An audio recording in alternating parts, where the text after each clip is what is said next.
계속해서 모세가 백성들에게 하나님께서 가르치라 명령하신 율법과 규례를 가르치고 있습니다. 10절 말씀 보시면 네 하나님 여호와께서 네 조상 아브라함과 이삭과 야곱을 향하여 내게 주리라 맹세하신 땅으로 너를 들어가게 하시고 내가 건축하지 아니한 크고 아름다운 성읍을 얻게 하시며 앞으로 가나안 땅에 들어갔을 때 하나님께서 이스라엘 백성들이 행하실 일들에 대해서 모세가 말씀을 하죠. 내가 건축하지 아니한 크고 아름다운 성읍 얻게 하시며 11절에는 내가 채우지 아니한 아름다운 물건이 가득한 집을 얻게 하시며 내가 파지 아니한 우물을 차지하게 하시며 내가 심지 아니한 포도원과 감람나무를 차지하게 하사 내게 배불리 먹게 하실 때에 그렇습니다. 여기 보면 반복적으로 내가 하지 아니한 거 하나님께서 다 이렇게 채우시고 또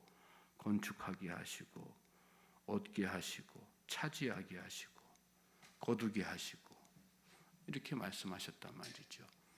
그렇습니다. 하나님 어떤 분이세요? 하나님은 이렇게 우리가 수고하지 아니한 것, 우리가 노력하지 않은 것까지도 하나님께서 다 채우시는 분이시죠. 이 하나님의 은혜를 아는 사람 어떤 사람입니까? 하나님 앞에 그러므로 늘 감사하는 사람이죠. 여러분 살면서 하나님께서 하신 일에 대해서 생각하고 기억하고 회상하면서 감사하실 수 있길 바랍니다. 우리가 세상 살아서 우리 노력으로 다 이룬 것 같지만 사실은 우리가 한 것이 아무것도 없습니다. 하나님께서 다 하신 일이죠. 성숙한 믿음이란 뭘까요? 그 하나님의 은혜를 깨닫고 발견하는 것이죠. 우리 믿음이 왜 부족합니까? 우리 믿음이 부족한 상태에서 뭐가 나옵니까? 원망과 불평이 나오죠. 하나님께서 하신 일에 대해서 깨닫지 못하니까. 자수성가라고 하는 말이 있죠. 스스로 노력해서 열심히 밑바닥부터 다 뭔가를 이룬 사람들. 그런 사람들의 특징은 마음속에 자부심이 가득하죠. 주변 사람들 보이지 않죠. 내가 다 했다 생각하는 그런 마음 가지고 살지 않습니까? 그런데 여러분 우리가 살면서 자수성가라고 하는 말은 원칙적으로 존재하지 않는 것입니다. 자수성가란 말은 없습니다.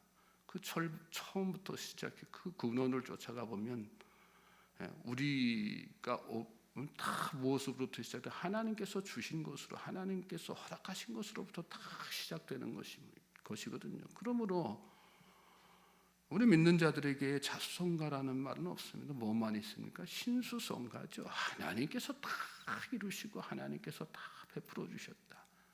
그렇죠. 사업을 해도 마찬가지고 또 뭔가를 연구해도 마찬가지죠. 다 처음부터 하나님께서 연구할 수 있는 그 근원을 허락하지 않으셨으면 연구할 제목 자체가 없었던 것 아니겠습니까? 뭔가 내가 밭을 굴고 땅을 개간해서 뭔가 소득을 얻었다고 해도 그 소득을 얻을 수 있도록 하신 그 땅, 그 근원을 하늘에서 이른 비와 늦은 비를 내려주시는 하나님의 그 근원적인 은혜가 없었다면 아무리 내가 수고한들 그걸 하나라도 얻을 수 있었겠어요? 그렇지 않죠. 그런데 우리는 자꾸 내가 뭔가를 다 수고하고 노력해서 얻은 것처럼 그렇게 그러다 보니 삶 가운데에서 모든 것이 다 당연한 것이고 또 모든 것이 다 내 힘으로 한 것이고 그래서 내가 원하는 것이 없으면 하나님 앞에 원망하고 불평하면서 살고 또 내가 뭔가 얻었다 하면 하나님 앞에서 교만 떨면서 사는 거 아니겠어요?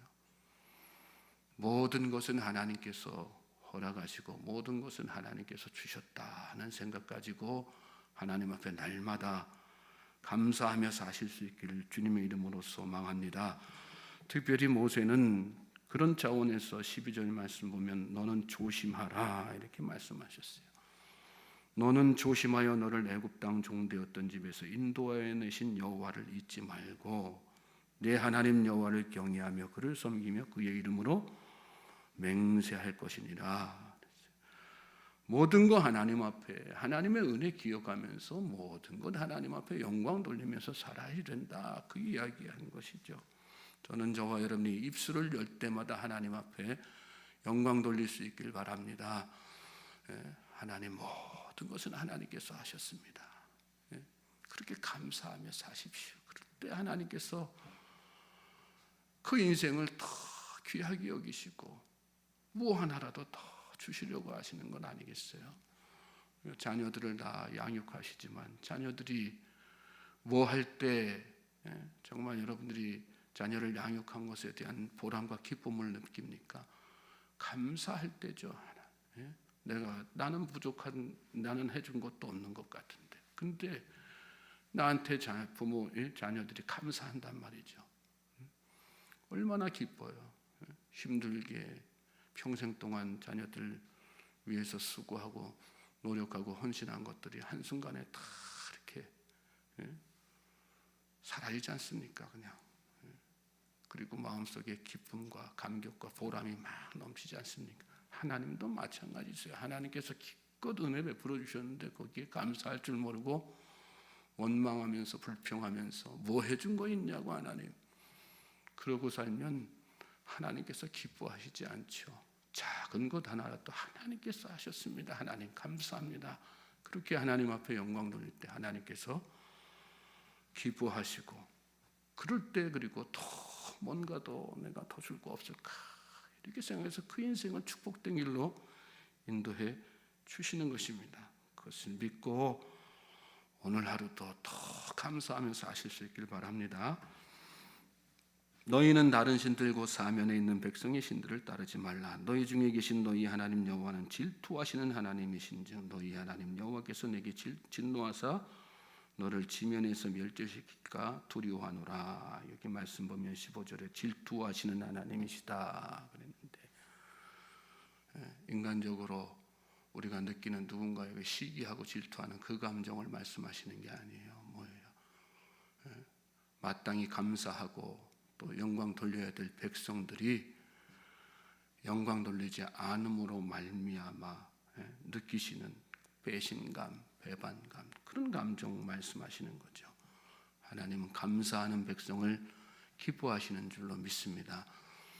대신에 원망하고 불평하는 백성들을 향해서는 불편한 감정 가지고 계시다는 거, 우리처럼 똑같이 불편한 감정 가지고 계시다는 것을 우리가 잘 오식하면서 살아야 돼요. 보이지 않는 하나님이라고 해서 감정이 없으신 분이 아니십니다. 하나님은 우리가 인간이 하나님께서 태초에 창조하실 때 다 하나님의 형상대로 창조받았다 성경에 기록되어 있지 않습니까? 하나님의 인격 그대로를 하나님께서 인간을 창조하실 때 그렇게 부어서 특별히 이렇게 창조하신 것입니다. 그 얘기는 뭐예요? 거꾸로 얘기하면 우리가 느끼는 감정 그대로 하나님께서 다 느끼신다는 말씀이시죠. 하나님의 감정을 좀 생각하면서 사실 수 있길 바랍니다. 내가 이렇게 하면 하나님이 어떻게 얼마나 기뻐하실까? 내가 이렇게 하면 하나님께서 얼마나 기분 나빠하실까? 거기까지도 우리가 살면서 인간관계를 갖고 살 때에도 그런 것들을 생각하면서 살지 않습니까? 그런 거 생각하지 않는 사람, 눈치 없는 사람이다 생각하고, 그런 거 생각하지 않는 사람에 대해서 비난하고 또 잘못했다 그렇게 책망하고 그러지 않습니까? 하나님도 똑같습니다. 우리가 똑같이 질투하시는 하나님, 인격적이신 하나님, 잘할 땐 칭찬도 하시고 못할 땐 책망도 하시고, 서운한 일 있으면 이렇게 마음속에 서운한 감정도 다 드러내시는 분, 느끼시는 분이라는 거 잘 생각하고 하루하루 살면서 그 하나님의 감정을 생각하면서 사실 수 있는 저와 여러분 될 수 있길 바랍니다. 16절에 넘어가서 보시면 18절, 19절까지 마사에서 시험한 것 같이 시험하지 말라. 그런 경고의 말씀도 더불어 이스라엘 백성들에게 하는 것을 볼 수 있습니다. 16절에 보시면 너희가 마사에서 시험한 것 같이 너희 하나님 여호와를 시험하지 말고 너희 하나님 여호와께서 너희에게 명하신 명령과 증거와 규례를 삼가 지키며 여호와께서 보시기에 정직하고 선량한 일을 행하라. 그리하면 내가 복을 받고 그 땅에 들어가서 여호와께서 모든 대적을 내 앞에서 쫓아내시겠다고 내 조상들에게 맹세하신 아름다운 땅을 차지하리니 여호와의 말씀과 같으니라. 하나님께서 너희들의 인생을 복 주실 텐데 그러기 위해서 첫 번째로 뭐 하지 말라는 거예요? 마사에서 시험한 것 같이 다시는 하나님 시험하지 말라. 마사에서 무슨 일이 있었을까요? 출애굽한 지 1년 되었을 때 출애굽한 이스라엘 백성들이 르비딤에다가 이렇게 장막을 치게 되는데 거기에 마실 물이 없었어요. 그때 모세와 하나님을 불평하고 원망했던 그 사건, 그것이 마사에서 있었던 일이죠. 그런데 그간에 무슨 일이 있었습니까? 광야의 추위와 더위에서 이스라엘 백성들을 보호하시기 위해서 밤에는 불기둥, 낮에는 구름 기둥으로 인도하셨죠. 먹을 것이 없어서 아사하는 사람 없도록 하시기 위해서 날마다 만나를 내려주셔서 그날그날의 양식을 삼게 하셨습니다. 또 앞에는 홍해바다, 뒤에는 애굽의 철병거가 쫓아오는 그런 절체절명의 상황 가운데에서 동풍으로 바닷길 여시고 한 사람의 낙오자 되는 사람 없도록 무사히 다 건너게 하시는 그런 놀라운 사건도 있었습니다. 또 그렇게 해서 홍해바다를 건너고 나서 광야길 계속해서 걸어가던 이스라엘 백성들이 매일 내려주시는 그 만나만으로 만족하지 못하고 더 이상 질려서 못 먹겠습니다. 고기 먹고 싶습니다. 우리가 애굽 생활할 때에는 그래도 고기 가마에서 고기라도 한 덩어리씩 이렇게 얻어 먹었는데 여기 이 땅에서 우린 고기 냄새도 못 맡고 살지 않습니까? 그렇게 하나님 앞에 다시 모세와 하나님 앞에서 다시 원망했어요. 그럴 때에도 하나님께서 참으시고 그들에게 메추라기를 내려주셔서 고기도 마음껏 물리도록 다 먹게 해주셨단 말입니다. 그런 하나님의 놀라우신 은혜와 인도하심 끝에 당도한 곳이 르비딤인데 거기에 마실 물이 없다고 해서 다시 또 원망하면서 왜 여기까지 인도해서 우리와 가축들을 다 죽게 만드냐고, 이렇게 죽게 만들려고 여기까지 우리를 인도한 것이냐, 이렇게 원망과 불평을 다시 쏟아낸 것입니다. 여기까지 이렇게 인도해냈을 때에는 물 정도는 당연히 있어야지 되는 거 아니냐, 왜 없냐? 여러분, 뭐가 하나님을 시험하는 것입니까? 하나님께서 그동안에 나에게 베풀어 주신 은혜를 망각하면서 사는 것, 그것이 하나님을 시험하는 것입니다. 우리는 시험하면 하나님 아까 사탄마귀가 우리를 시험하듯이 하나님 시험하는 것만 가지고 시험한다고 생각할 때가 많거든요. 뭐가 시험하는 겁니까? 하나님께서 베풀어 주신 은혜를 망각하면서 사는 것, 그래서 하나님을 불신하는 것, 그게 시험하는 것입니다. 또 뭐가 시험합니까? 모든 것을 당연한 것으로 여기는 거, 그것이 하나님을 시험하는 것이고, 당연하게 여김으로 인해서 현재의 상황에 대해서 불평과 원망을 하나님 앞에 쏟아내는 것, 그것이 하나님을 시험하는 것입니다. 오늘 저와 여러분 하나님을 시험하는 사람입니까? 감사하는 사람입니까? 시험하지 말고 하나님께 감사하는 저와 여러분 될 수 있길 바랍니다. 그것이 우리의 신앙의 밑바탕이 되어야지 되는 거죠. 그리고 그것이 우리의 신앙의 유산이 되어야지 되는 것이죠. 그 뒤에 이어지는 말씀 보면 모세가 앞으로 그 가나안 땅에 들어가서 자손들에게 신앙의 유산을 가지고 이렇게 교육해야 될 것에 대해서 다시 또 강조하는 말씀이 이어지게 되는데, 여러분, 무엇으로 율법과 계명을 자손들에게 가르칠 것입니까? 20절 보면 후일에 내 아들이 내게 묻기를 우리 하나님 여호와께서 명령하신 증거와 규례와 법도가 무슨 뜻이냐? 그랬을 때, 그런 질문 받았을 때 뭘 가지고 이들에게 하나님의 규례와 증거와 율법과 명령과 법도가 뭐냐고 가르칠 거냐. 21절에 보면 너는 내 아들에게 이르기를 우리가 옛적에 애굽에서 바로의 종이 되었더니 여호와께서 권능의 손으로 우리를 애굽에서 인도하여 내셨나니. 그것으로부터 시작해서 줄줄이 이어지는 말씀 무슨 내용이에요? 하나님께서 그동안에 나와 우리와 가정 가운데 어떤 일들을 행하셨는지 그것에 대해서 가르치는, 그게 신앙의 유산이고 그게 바로 율법이고 명령이라는 말씀이 하나님의 명령이라는 말씀, 가르치는 방법이라는 얘기죠. 무엇으로 성경책 갖다 놓고 이게 하나님의 율법이야. 물론 그거 참 중요하죠. 그렇게 가르치는 거, 말씀 그 자체를 가르치는 거. 근데 그거보다 더 중요한 이 하나님의 말씀을 가르치는 방법은 뭐예요? 내가 삶 가운데에서 간증하는 것들, 간증되어지는 것들, 하나님 앞에 감사하는 것들, 그동안의 내 삶 가운데 어떻게 하나님께서 나를 인도하시고 보호하시고 지켜주셨는지 그 은혜에 대한 감사를 바탕으로 해서 그동안의 삶의 어떤 족적들을 내가 이렇게 살아왔는데 하나님께서 이렇게 인도하셨어.